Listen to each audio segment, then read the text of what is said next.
دكتور سليمان سعيد شروق قيا، ودودا كضحكة الأطفال عند نبع تشالكونية بعد ترمي الحصاد، كبسمة العشاق حول شعلة نوروز لهوية.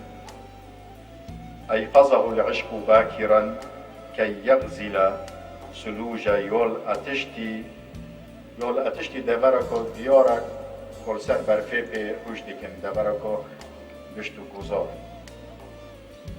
كي يغزل سلوج أتشتي وجودي خيوطا للوطن، ليفة حمام كالحرير يداعب بها أوصال الجبال، يغسل عنها أدران ليل مجرم، ظلمة عتمة وكلاب ضارية.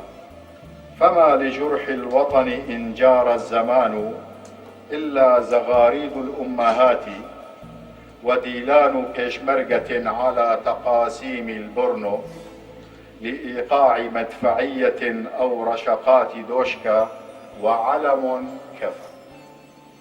هي تلك وصية أهريما في زندفست الكرد، شمس صافية وجبل حر. دكتور سليمان يا عاشق الشمس أيها البشمركة بامتياز، لكم المجد يفتح ذراعيه، فاحنوا على المجد واكتب في لوحنا المحفوظ سفرا آخر لملاحم جبلي ودرويشي عبدي بحفاوة العشق الكردستاني، لعل الصبح يشرق أبكر.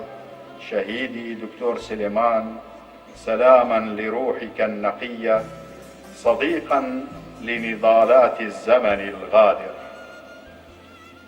فلك في كل ضحكة طفل ذكرى، وفي كل إشراقة صبح وردة، وسرنخين ينحلي إجلالا، فالله أعطاك الكوثر وإن شانئك هو الأبتر.